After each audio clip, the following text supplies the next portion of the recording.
우리 시간 좌우에 계신 성도님들 함께 인사하시겠습니다. 하나님이 우리와 함께 하십니다. 이렇게 인사하십니다. 하나님이 오늘도 우리와 함께 하십니다. 자, 지난 한 주간 특별히 가정 예배를 드리시면서 좀 평소와는 다른 한 주간을 보내셨을 것 같아요.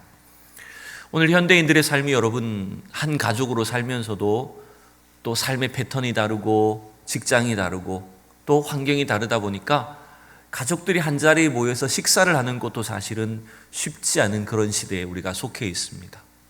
그러다 보니 우리 지난 한 주간은 아마 힘들더라도 가정 예배를 드리시면서 가족들이 모이고 또 함께 시간을 갖고 대화를 하고 기도를 하는 그 시간이 좀 우리 삶에 어떤 변화를 주진 않았을까 그렇게 생각을 합니다.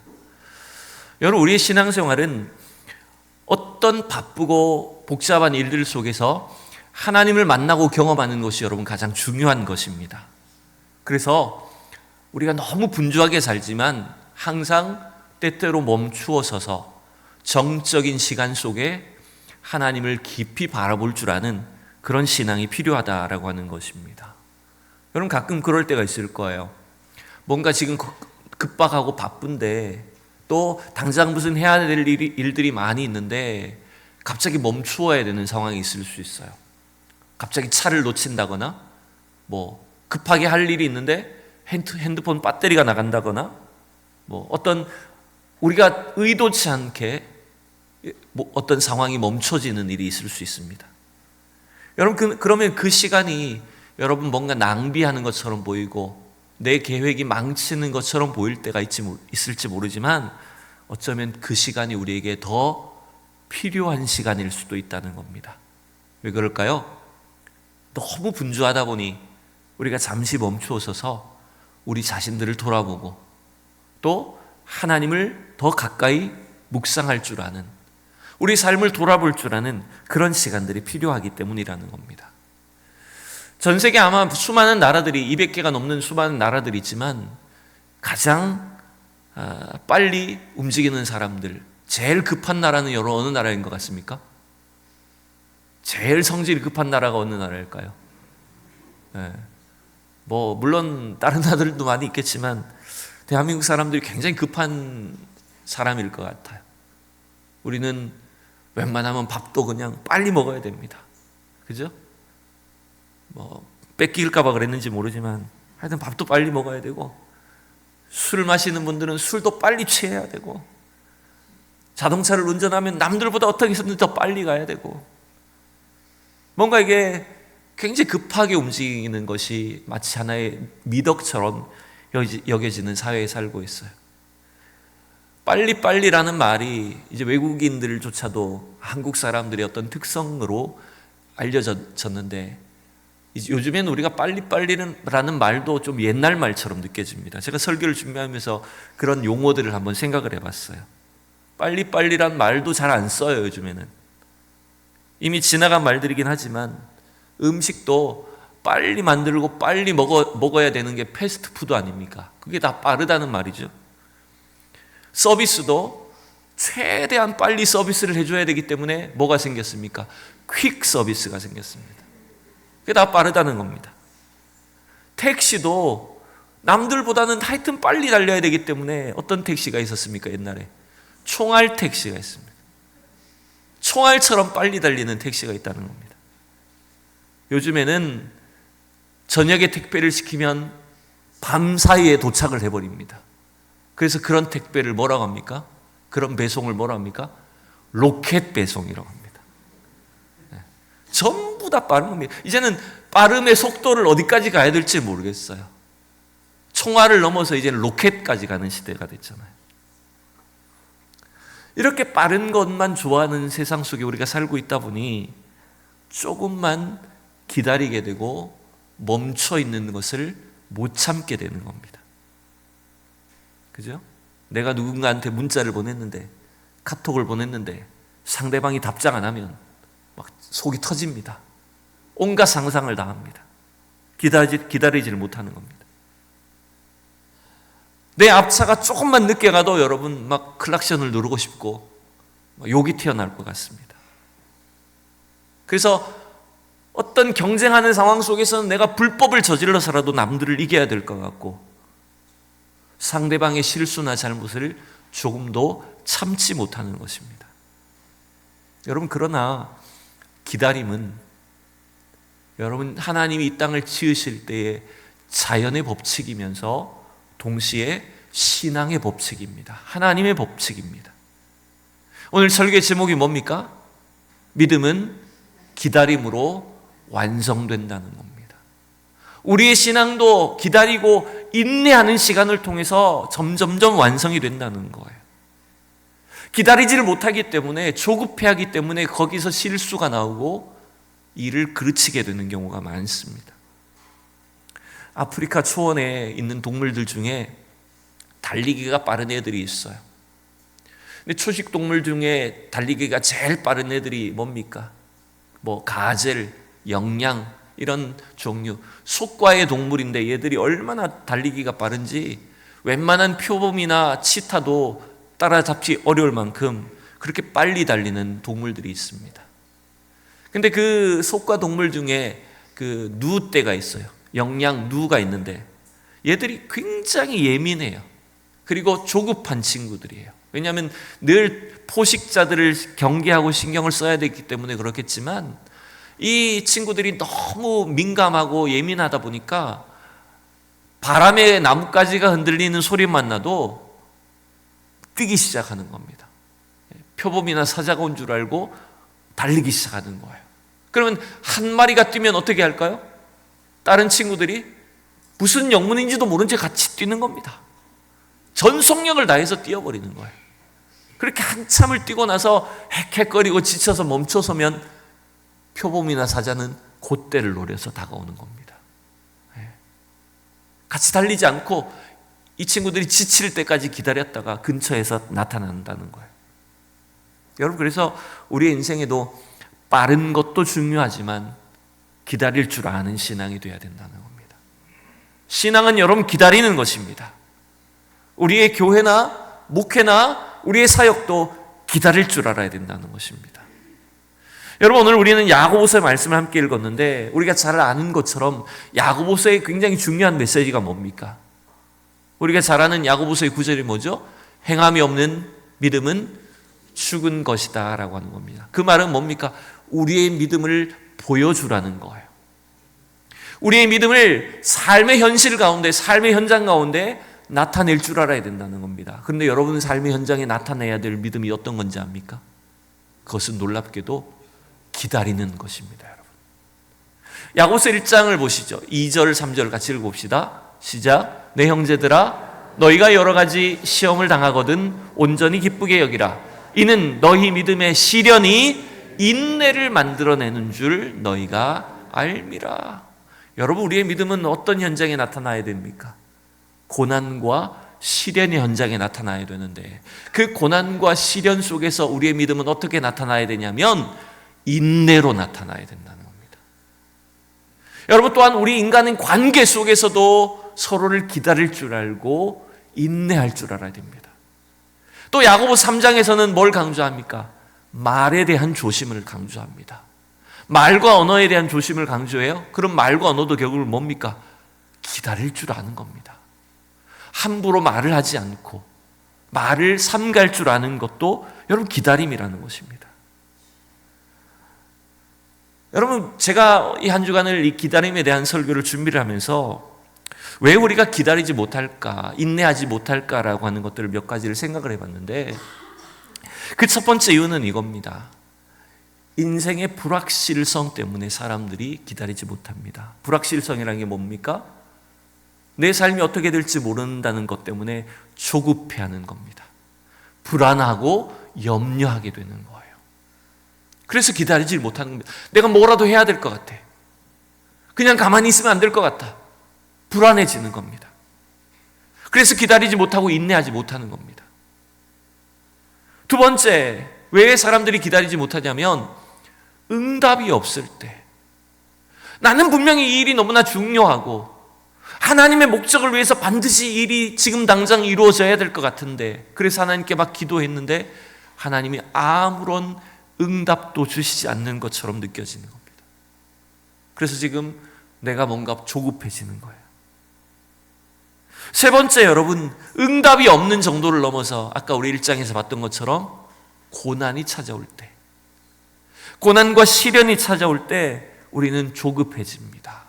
누군가를 비방하고 원망하게 됩니다.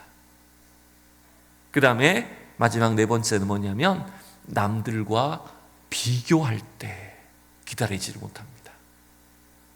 우리 부모들이 자녀를 키우면서도 자꾸 다른 집 아이하고 비교하고 또 학교의 다른 친구들과 비교하면서 아이를 자꾸 다그치는 겁니다. 부모의 욕심을 따라 자꾸 움직이려고 하는 겁니다. 여러분, 자녀를 키우는 것도 얼마나 기다리고 인내하는 과정이 필요한 것입니까? 그래서 오늘 저는 이 야고보서 5장의 말씀을 통해서 우리가 우리의 신앙이, 우리의 믿음이 참으로 하나님의 약속을 기다리는 가운데 제대로 성장하려면, 완성되기 위해서는 이런 몇 가지 요소들이 필요하다라고 생각을 합니다. 첫 번째는 다 같이 읽어봅시다. 1번 시작. 나의 조급한 욕심이 아니라 하나님께 초점을 맞추어라는 것입니다. 여러분, 7절과 8절 오늘 본문을 두 절을 같이 읽어봅시다. 시작. 그러므로 형제들아, 주께서 강림하시기까지 길이 참으라. 보라, 농부가 땅에서 나는 귀한 열매를 바라고 길이 참아 이른 비와 늦은 비를 기다리나니 너희도 길이 참고 마음을 굳건하게 하라. 주의 강림이 가까우시니라. 아멘.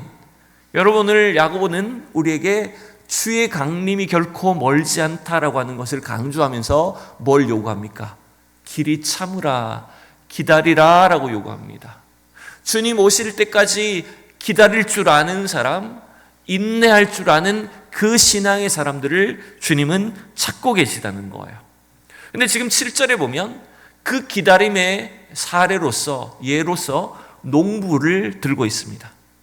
농부가 땅에서 나는 귀한 열매를 바라고 길이 참는 것처럼, 이른 비와 늦은 비를 기다리는 것처럼 우리가 기다려야 된다고 말합니다. 자, 그런데 여러분, 여기에서 농부가 막 땀 흘려 수고하고 농사를 짓고 열심히 어떤 일을 하는 것이 결국 열매를 얻는다는 것입니까? 물론 농부의 노력, 땀과 수고도 필요합니다. 그런데 여러분, 가만히 보시면 그 농부가 농사를 통해서 결실하기까지 더 중요한 건 뭡니까? 날씨와 햇빛과 비와 공기를, 기후를 다 주장하시는 분이 누굽니까? 바로 그 하나님을 기다려야 된다는 겁니다. 하나님의 능력을 의지해야 된다는 것을 말합니다. 그래서 여러분, 기다림은 어떻게 보면 나에게 초점을 맞추는 게 아닙니다. 나에게 없는 것, 나의 공허함에 공백에 초점을 맞추는 게 아니라 이 모든 삶을, 역사를 주관하시는 하나님께 초점을 맞추는 일이라는 것입니다. 제가 기다림에 대한 책을 한 주간 좀 읽어봤어요. 참 좋은 책이 하나 있더라고요. 기다림은 낭비가 아니다라고 하는 책인데, 이분은 기독교인인데 우리 그리스도인들이 왜 기다림의 신앙이 필요한지를 잘 정리를 해놓은 책이었어요. 이분 책에 보니까 성경적인 기다림을 위한 4가지 전략이라는 걸 소개를 합니다. 우리 그리스도인들이 하나님의 뜻에 따라서 기다리는 신앙, 또 하나님의 뜻대로 성장하는 신앙이 되기 위해서는 이 4가지 전략이 필요한데, 그게 뭐냐면 패스트입니다. 역설적인 단어죠. 패스트는 여러분 빠르다는 겁니다. 패스트푸드 할 때 그 빠르다는 말인데 도리어 그것은 우리가 늦게 해야 된다는 걸 말하는 거예요. 한 글자씩 따서. 그래서 첫 번째는 뭐냐면 이거예요. 초점을 맞추라는 거예요. 포커스입니다. 제가 아까 그랬죠? 우리의 조급한 욕심이나 나의 공허함에 초점을 맞추지 말고 어디에 초점을 맞춰야 된다고요? 하나님께 초점을 맞춰야 된다고요. 즉 우리 인생을 전체를 주관하시는 하나님 중심의 관점을 가져야 된다는 겁니다. 자꾸만 나의 공허함에, 나의 부족함에 초점을 맞추면 없는 것만 생각합니다. 더 다급해지는 겁니다. 아우, 우리 집에는 이것도 없고, 우리 아이들은 이것도 못하고 우리 남편은 이런 능력도 없고 내가 뭔가 해야 되는데 자꾸만 내가 조급해지는 겁니다. 그래서 여러분, 우리는 오히려 우리가 없는 것보다 모든 것을 하실 수 있는 하나님께 초점을 맞추셔야 된다는 거예요. 그래야 우리의 신앙이 온전한 영적 성장을 이룰 수 있다는 거예요. 두 번째는 뭐냐면 어도입니다. 이것은 예배하라는 것입니다. 여러분, 우리가 불안하고 두렵고 조급해질 때 그때 어떻게 하라고요? 도리어 하나님을 예배하라는 거예요. 하나님의 영광을, 하나님의 그 완전하심을 오히려 찬양하셔야 됩니다. 그게 여러분 기다릴 수 있는 비결입니다. 조급함을 이길 수 있는 비결이에요, 여러분. 오늘도 이 시간 일주일에 한 번일지라도 주님 앞에 나와서 예배하는 이 시간, 우리 마음속에 하나님이 참된 평강을 부어주실 줄로 믿습니다. 주님을 바라볼 때 우리 안에 있는 모든 불안함과 염려가 사라지게 하시는 그 놀라운 영적인 축복이 임하게 될 줄로 믿습니다. 세 번째, S는 찾으라는 겁니다. seek입니다. 여러분, 기다림은 아무것도 하지 않는 무기력한 상태를 말하는 게 아닙니다. 나는 아무것도 못해, 기다려야지, 이걸 말하는 게 아닙니다. 기다린다는 것은 도리어 인내하며 끝까지 찾고 구하고 노력하는 것을 말합니다. 간절히 하나님의 도우심과 은혜를 구하는 것이 바로 기다림의 자세라는 겁니다. 마지막 네 번째, T는 믿으라는 것입니다.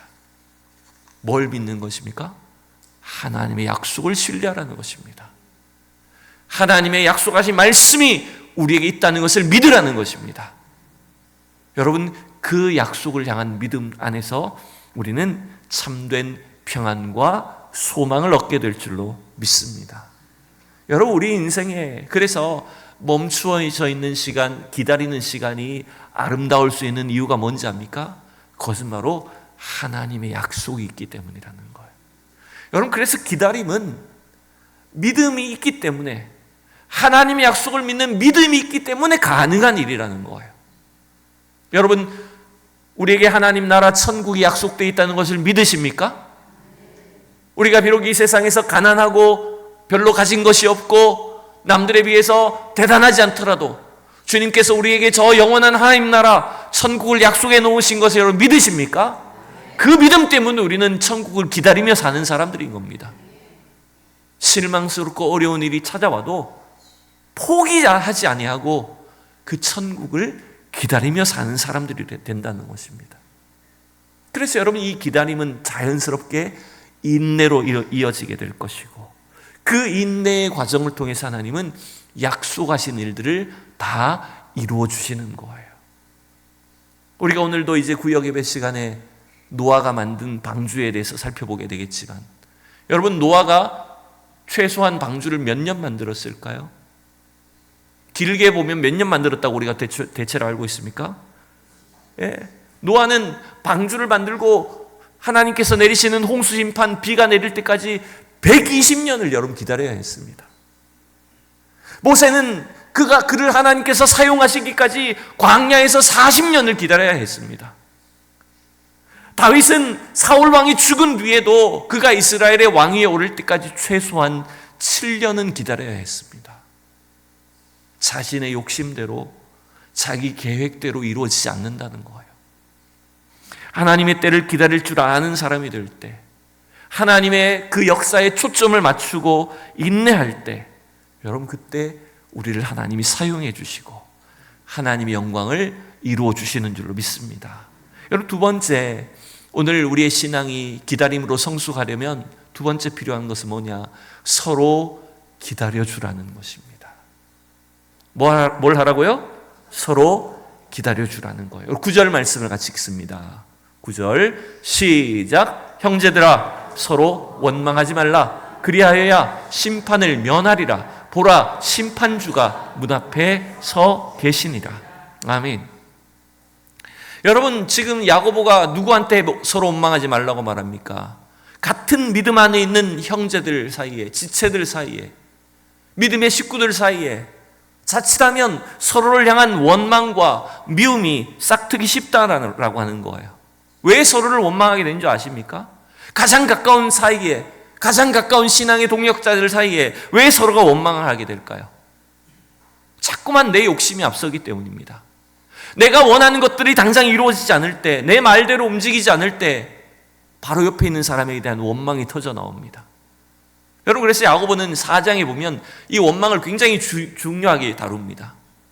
야고보 4장 1절과 3절을 두 구절만 읽어볼 텐데요, 같이 읽어봅시다. 너희 중에 싸움이 다툼이 어디로부터 나느냐? 너희 지체 중에서 싸우는 정욕으로부터 나는 것이 아니냐? 여러분, 왜 서로 원망하고 싸우고 다투게 된다고요? 우리 속에 있는 정욕 때문이에요. 욕심 때문이에요. 이 욕심이 무섭습니다. 3절에 그래서 이렇게 말합니다. 다 같이, 구하여도 받지 못하면 정욕으로 쓰려고 잘못 구하기 때문이라. 우리가 정욕 때문에 서로 다투고 원망하고 싸우는데, 그 정욕 때문에 아무리 기도해도 하나님이 응답하지 않는다는 거예요. 우리 기도를 듣지 않으신다는 거예요.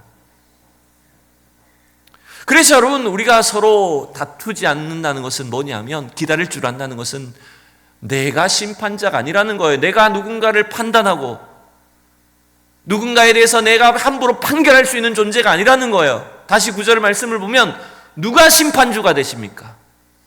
우리의 유일한 심판주는 다시 오실 주님이십니다. 마지막 하나님 앞에 섰을 때, 그 심판대 앞에 섰을 때 우리가 다 하나님의 판단을 받게 될 것이라는 겁니다. 여러분, 그래서 우리에게는 서로를 심판할 책임이 없는 거예요. 서로를 끝까지 기다려줄 그 책임이 우리에게 있다는 걸 여러분 기억하시기 바랍니다. 그래서 로마서 기자는, 사도 바울은 로마서에서 이렇게 말해요.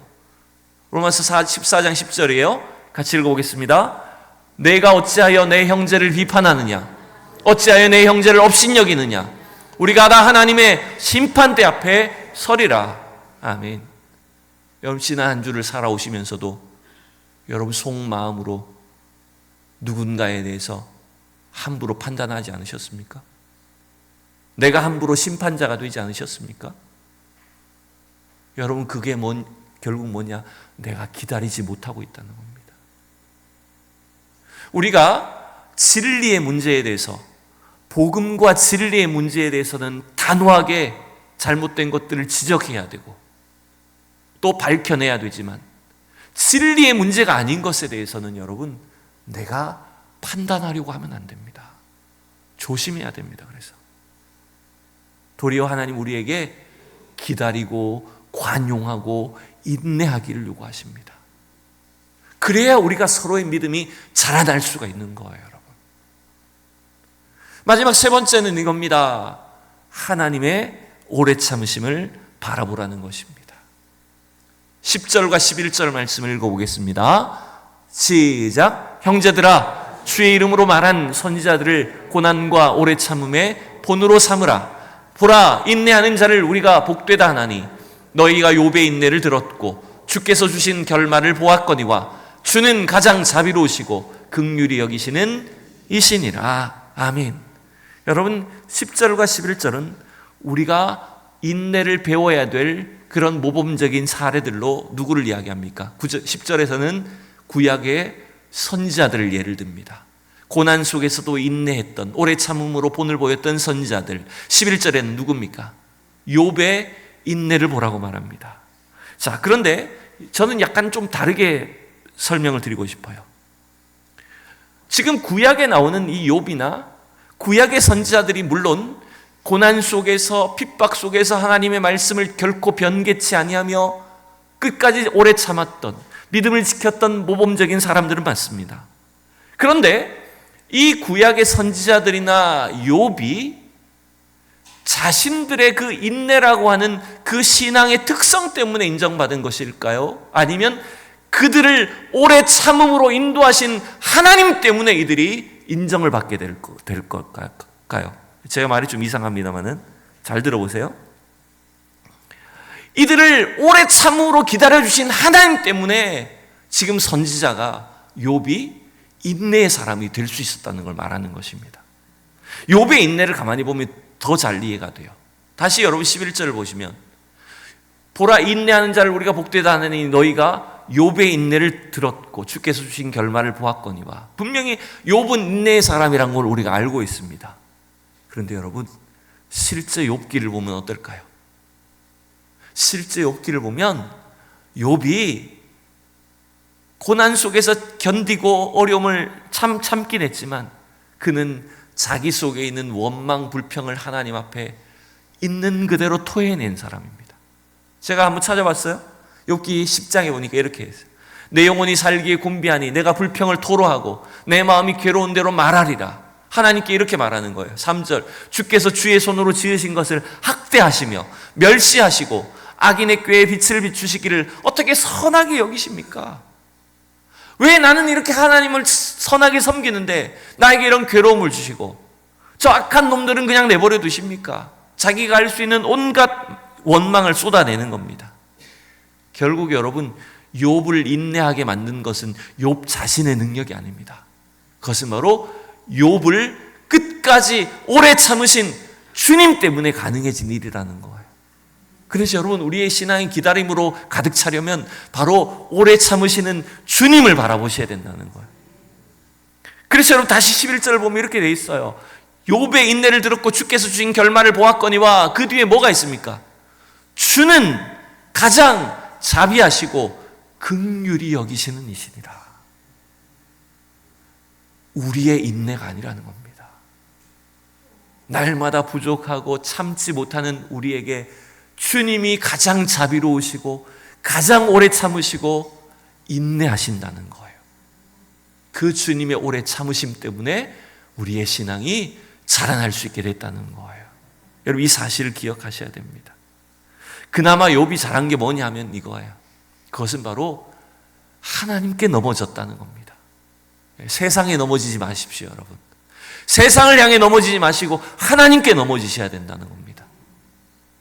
하나님이 우리를 기다려 주시고 우리를 끝까지 오래 참으셔서 우리의 구원을 완성해 주신다는 거예요. 제가 얼마 전에 옛날 영화를 하나 본 적이 있습니다. 이 영화는 실제 1950년대 미국에 있었던 실제 인물을 통해서 만든 영화예요. 이 사람은 태어날 때부터 뇌성마비 장애인으로 자란 빌 포터라는 사람입니다. 저 오른쪽에 있는 인물이 실제 그 사람의 사진이에요.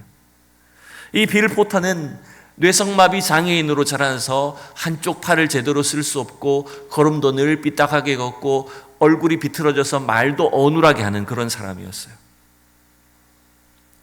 근데 이 빌 포터의 어머니가 아들에게 항상 너는 무엇인지 알 수 있어. 끝까지 견뎌야 돼. 사람들이 너를 아무리 놀리고 멸시해도 절대로 넘어가면 안 돼. 끝까지 참아야 돼. 어머니가 엄청나게 이 아들을 교육시켰어요. 이 아들이 커서 정상적으로 취직할 수 있는 곳이 아무 데도 없었어요.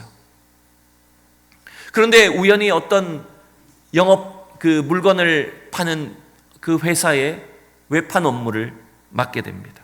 그냥 사람이 왔으니까 그냥 일을 맡겨본 거예요. 그래서 이 빌 포터가 집집마다 가가호호 방문을 하면서 물건을 팔기 시작하는 겁니다. 여러분, 잘 팔렸겠어요? 아니죠. 웬 장애인이 와서 물건을 파니까 사람들이 막 우리로 말하면 소금을 뿌리고 문전박대를 하고 놀리기 일쑤였어요. 그때마다 이 빌 포터는 포기하고 싶었지만 엄마의 가르침을 잊지 않았습니다. 엄마가 이렇게 점심으로 샌드위치를 싸주는데 거기 글자를 적어주는 거예요. 끝까지 인내하기, 오래 참음, 이런 걸 계속 아들에게 심어주는 거예요. 그래서 그 아들이 계속 또 용기를 얻어가지고 매일 수십 킬로를 걸어다니면서 물건을 파는 겁니다.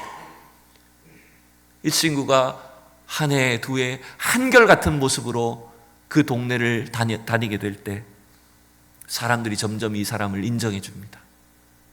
빌 포터와 친하게 되고 이 사람의 성실성을 인정해 주면서 사람들과 친밀한 관계를 맺게 됩니다.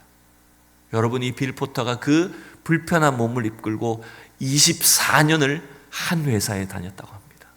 그래서 그 24년 만에 이 빌 포터는 전국 최고 영업사원에 올랐다고 해요. 이 사람의 영업 실적 기록은 지금도 안 깨지고 있다고 합니다. 여러분, 우리가 한 영혼을 키우는 일, 부모가 자녀를 키우는 일, 주일학교 선생님들이 아이들을 돌보는 일, 우리가 우리의 인생의 믿음을 지켜나가는 일, 여러분 하루아침에 되는 일이 결코 아닙니다. 오랜 시간의 기다림과 인내와 순종을 통해서 가능한 일이라는 것입니다. 여러분, 오늘 주님의 말씀을 통해서 기다림으로 여러분의 신앙을 세워갈 수 있기를 축복합니다. 여러분에게 있는 어떤 고난과 조급한 어떤 문제 속에도 불구하고 날마다 하나님께 초점을 맞추십시오. 서로를 원망하지 말고 기다려 주십시오. 하나님의 오래 참으심을 바라보시면서 우리를 그 인내의 사람으로 만들어 가시는 하나님의 약속을 믿으시기 바랍니다. 그래서 오늘도 이 시대 속에 우리를 통해서 이루어 가시는 그 하나님의 오래 참으심의 그 열매와 또 축복들을 우리 삶에 가득가득 맺어가는 저와 여러분들 다 될 수 있기를 축원합니다.